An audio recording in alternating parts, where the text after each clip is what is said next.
Hello and welcome to the 500 workshop. Today we're going to be fitting new fuel pipes on our 500L.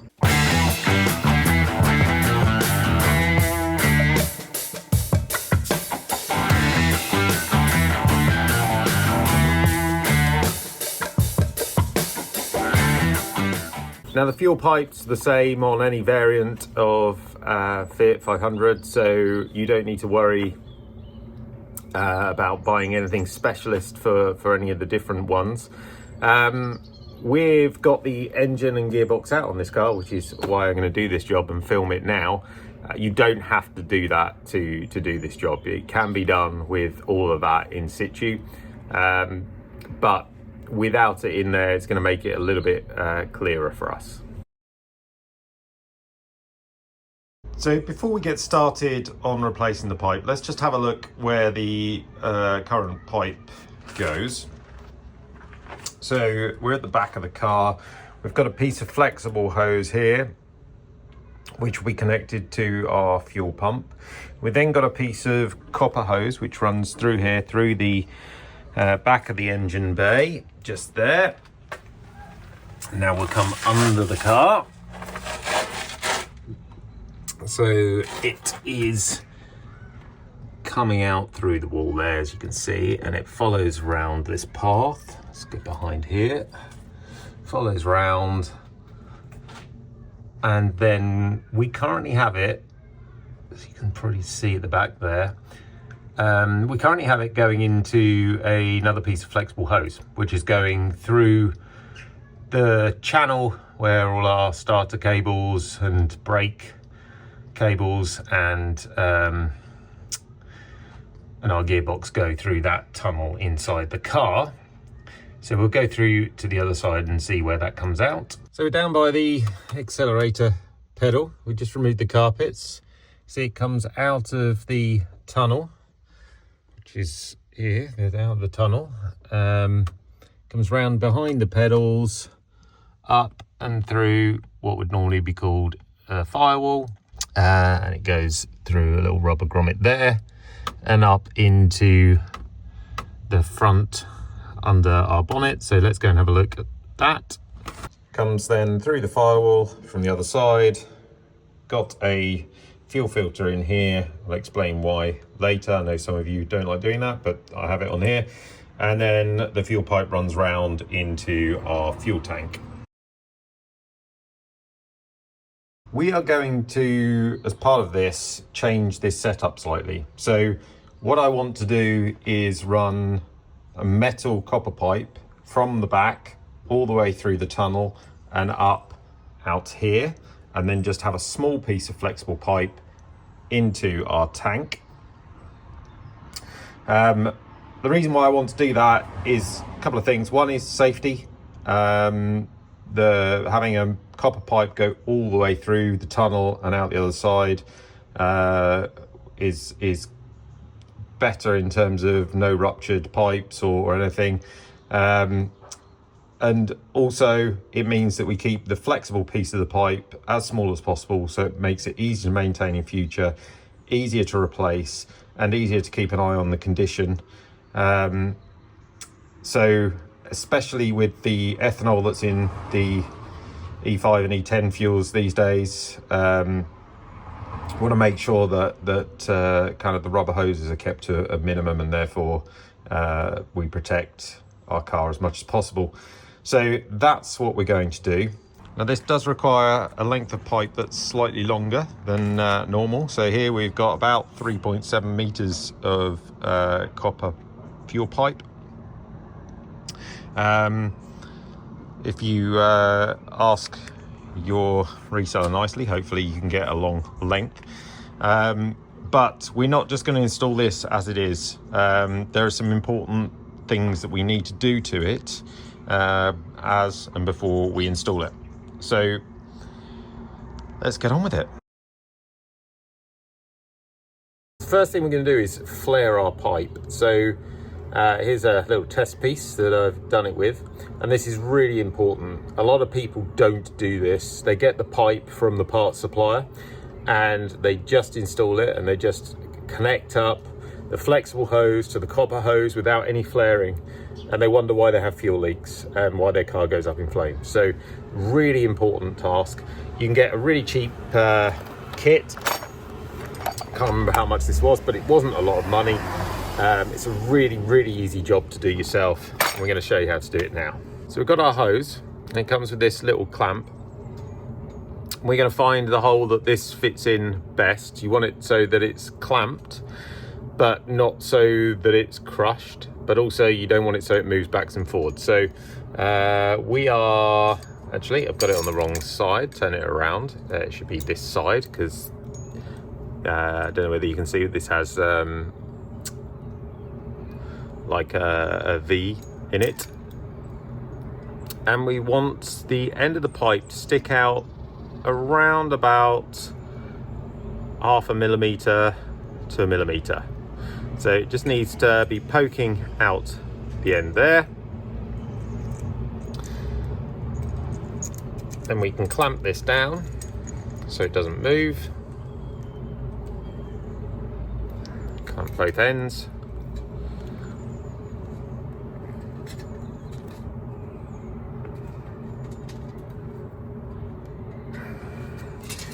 Try and show you from the side on, so you can see it just sticking out slightly.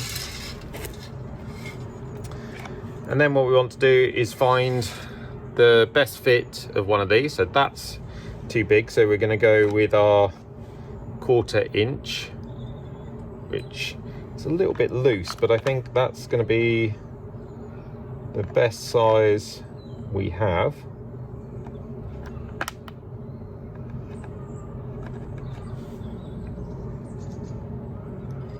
So we're going to put that in the end like that. And then we have our clamp here, which we'll put over the end.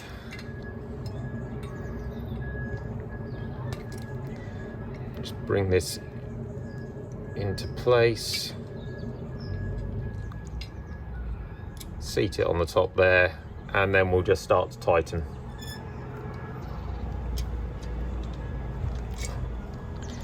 I'm going to do it so it's all the way down.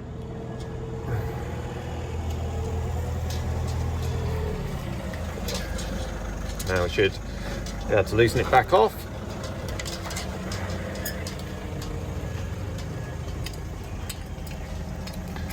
Take it back over. Take it out of our frame.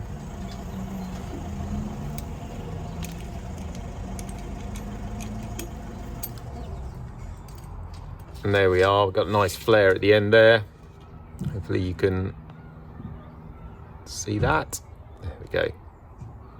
So what this means is when we put the flexible hose over the top, put a clamp on this side, hopefully it will keep it in place, stop fuel from escaping, and yeah, we can now put this on the car. Now we have only flared the one side of the pipe at the moment. We'll flare the other end later, once we've worked out the exact length that we're looking for. So we're now at the back of the car, and the job that we're going to do next is we're going to take off the clip that's holding on that flexible pipe to the hard copper pipe just at the back there. So that's what we'll do next with the screwdriver flathead.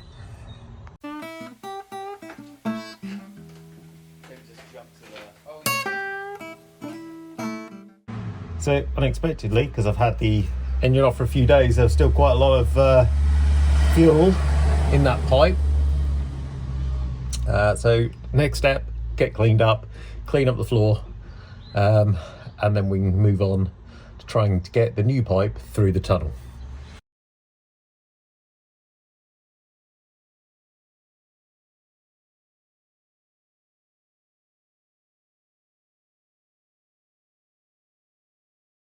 So now the front of our car, we're going to take off our fuel pipe from the fuel tank.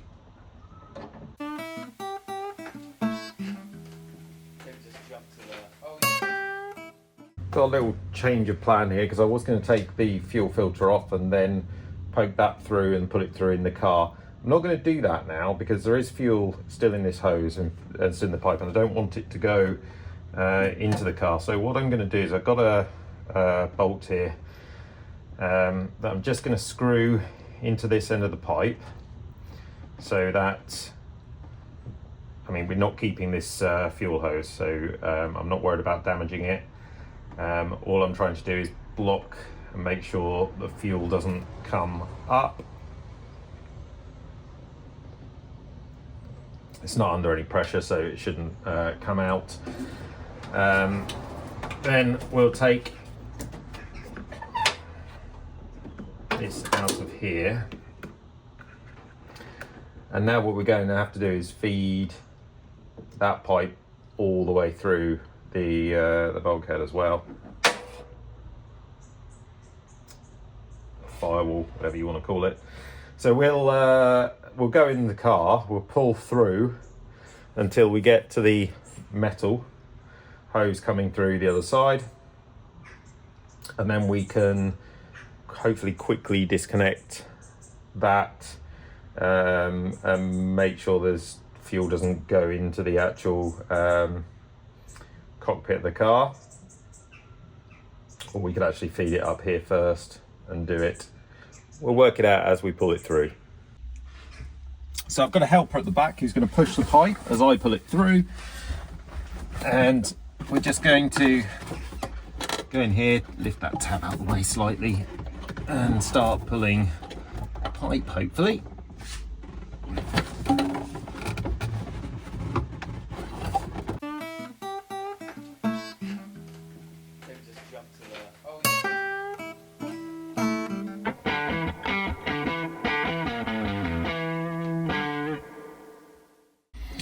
So it's very tight in there with the pipe. The flexible hose was very tight, but we're now out and through the other side. So we can try and pull a bit more of this copper pipe through and start bending it as we go.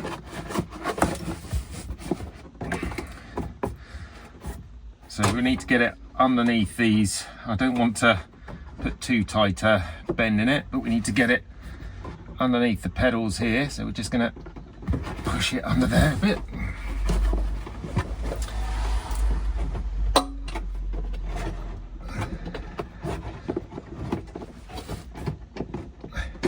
It's a bit fiddly, but it's perfectly doable.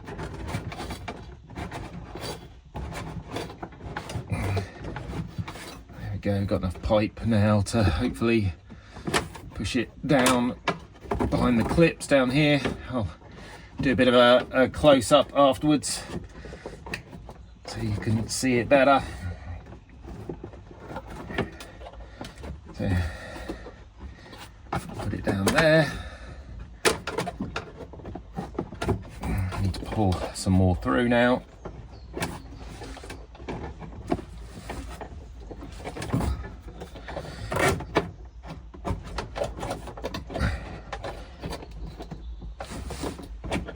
Gonna keep pulling a reasonable amount through, so I've got plenty to deal with.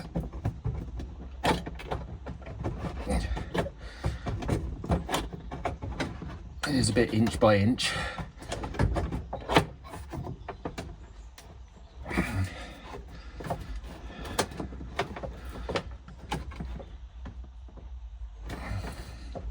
Okay, we might have enough now to hopefully pull it up and through.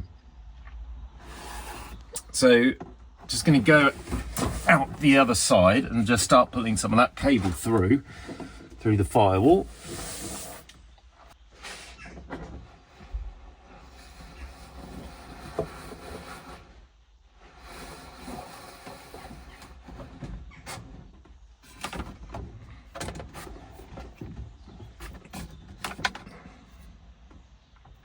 Pulled it through till there's no slack, and now I need to see if we can bend the pipe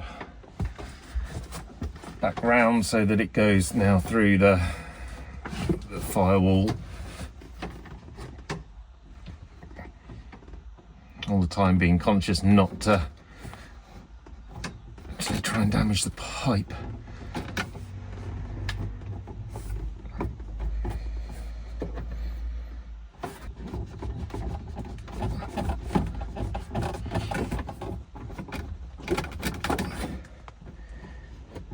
Okay, so we're through the firewall.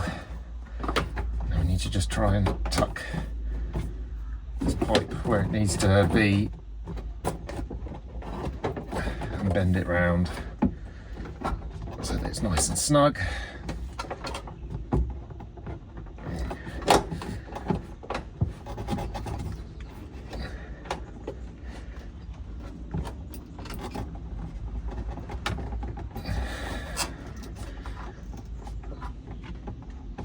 Now, ideally, we'd have a rubber grommet where it comes through the firewall here. I will have to order some because I don't actually have any here today.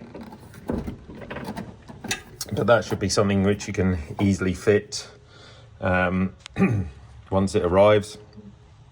And now we can take this side of the fuel hose off and hopefully dispose of the old fuel hose. We can then get some new fuel hose, connect up to our fuel tank. We will put a filter in. Now, the reason why I put a filter in is because you never know what's in the tank. There is a filter on the other end of the pickup here, but my experience from actually looking at some of those filters are that they have degraded over time or are not in particularly good quality. And so I like to put a filter here to make sure nothing is running through the car all the way to the fuel pump. I can check and it's nice and clean. I can also then check the fuel is being picked up from the tank. So it's a diagnostic feature as well as a fuel cleaning piece. And that's the reason why I run it. Perfectly safe in this area, as long as you've flared the hose, you're using the right clips and everything is where it needs to be. So we'll take off this pipe and then we'll go to the back of the car. Now at the back of the car, still got a nice length of fuel hose here to play with, so that's good. And what we now need to do is take the old fuel pipe that we had out and then bend the new fuel pipe around and into position. With the old fuel pipe, we should just be able to, there's a load of tags like this one. Hopefully you can see that there. Just hold the pipe in place nicely. So just going to go under the car and just make sure those are disconnected.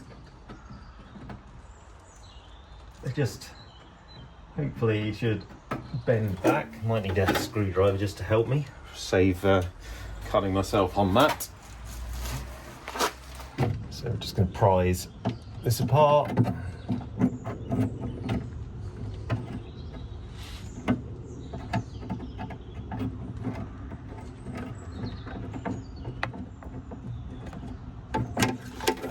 And the pipe's just fallen away. Now we just feed this through the back of the engine bay and out the other side.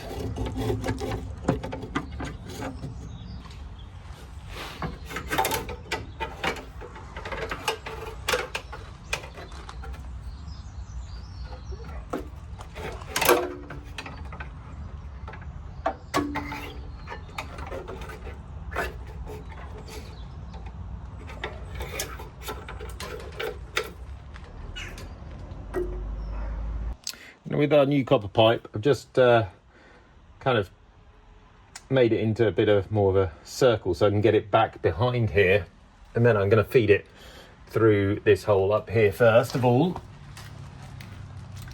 just so it's kind of all in the right position. So I can just unwind it a little bit. Now I'm behind here.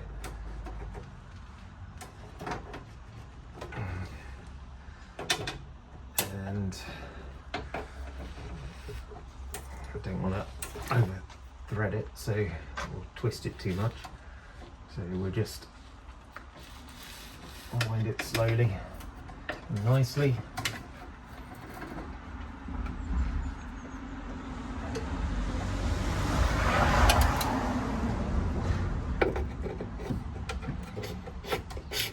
And feed it through.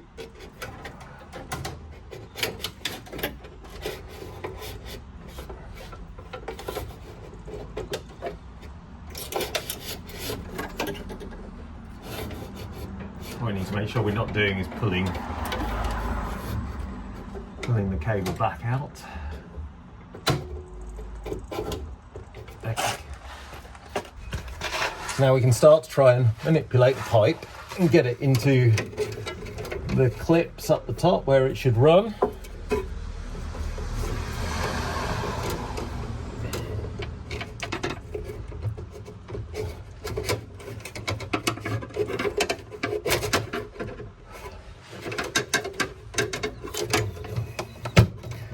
First one is there, so we'll close that one up.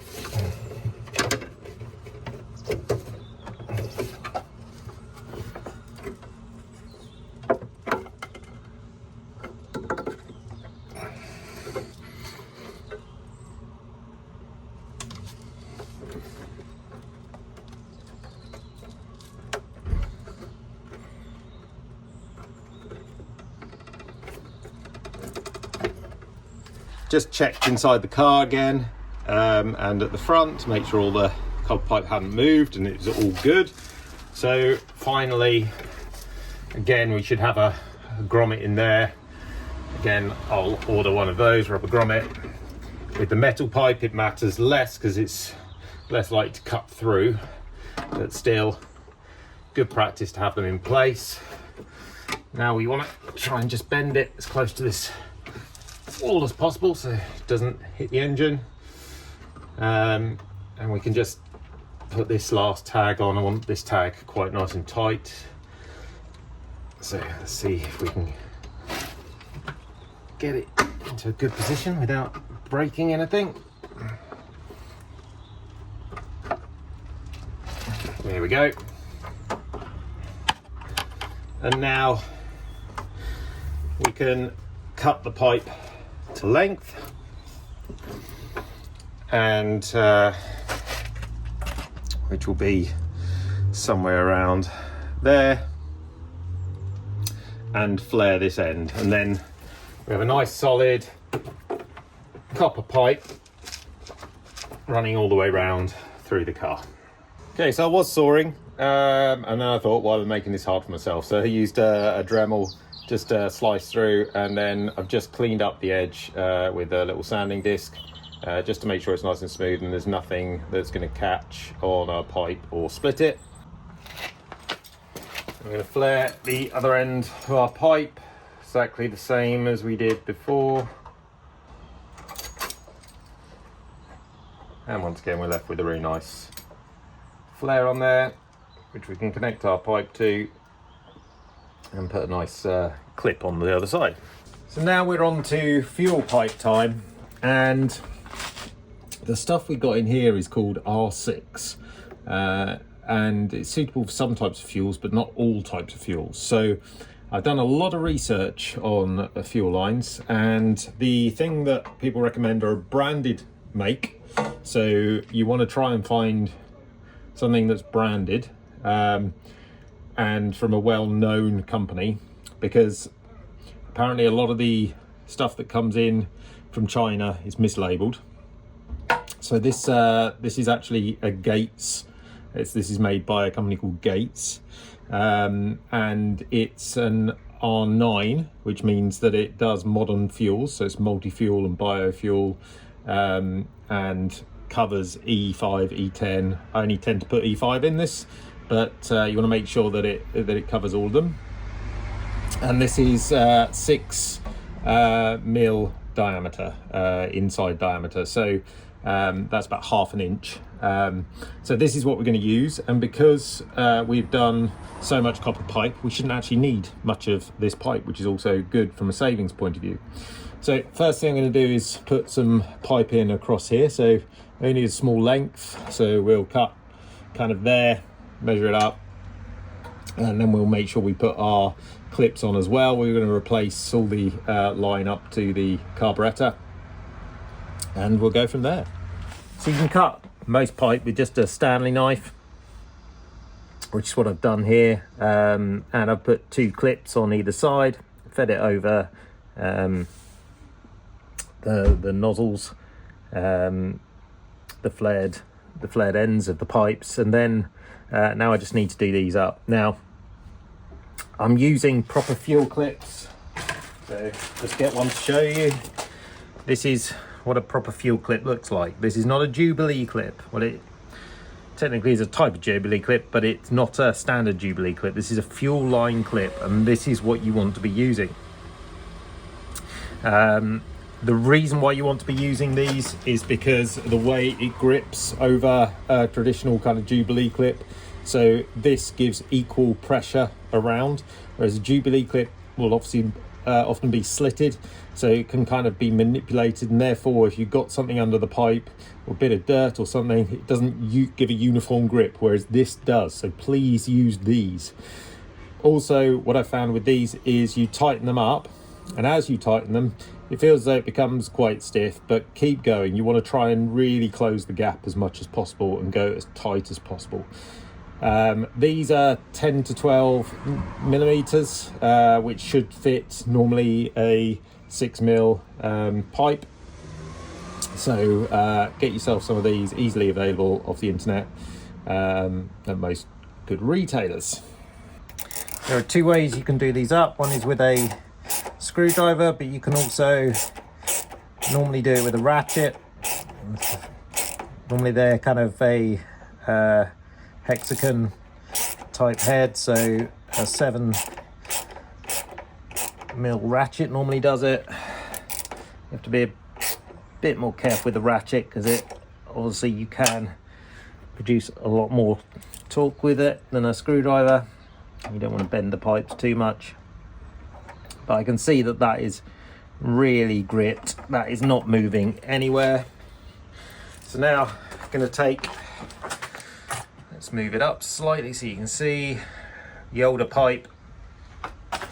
Take this old pipe off to the carb. Also, I've got a piece of blanking pipe at the back of the carb, because this is a 28 IMB which has a return fuel line, but I don't run a return all the way to the front of the car. I know some people do, but some people blank it off as well. I've got a blank on this, so that's what I'm going to be doing the same here. The good thing is with this is when you take this off, you can use the old pieces as a guide to cut the new pieces. So here's my blanking length, just a small one, and I've got a bolt which I'm going to put in here. And once I get it started, just going to tighten it up the ratchet. Getting pretty tight now. Then I've also got a clip that I'm going to put round the bolt to make sure it's very tight and there's no chance of a leak. And then I'll put one on the other side as well. Which way around do I want it? I want it this way around. Now I can slide that on to the pipe off the carb and then do that up. Here we have our new pipes installed at the rear, all the way into the carb, and I'll take you around and show you the blanking on that side there. It just sits there. So many of you will say, hey, don't put the fuel filter in, it causes fires, etc. Well, check out a video I've done on that. I believe that it's perfectly safe to have there. Also, I've been speaking to Peretti, Steph at Peretti, who's business in London, been running for 65 years, looking after classic Fit 500s. That's pretty much their purpose in life, and they also install one of these just here. I was speaking to Steph the other day. The reason why they do that is to make sure the fuel's clean for one, but also it's good for investigation and ruling out when you've got fuel problems or pickup issues and stuff. You can actually see whether the fuel's running through or not. So that's where he puts them, that's where he runs them, and that's where I run mine. Ultimately, you need to make sure you've got the right fuel hose, you've got the right clips. This is nowhere near the heat of the engine. Like I said, check out my other video which shows kind of the heat and the circulation of that heat. So I believe it's perfectly safe to have that there. Those people who have experienced fires, that could have been for any number of reasons, but I'd suggest it was probably poor quality hose and not using proper clips and not doing up those clips well enough. So there we go. Now we'll just go to the front and finish off our piping there. So here's the front, we're just out running. You can see the fuel filters full of fuel, no spillages, no smells of petrol or anything. Same on the rear, all good. No signs of petrol coming out of anywhere. All very tight, all very solid. So, job's good.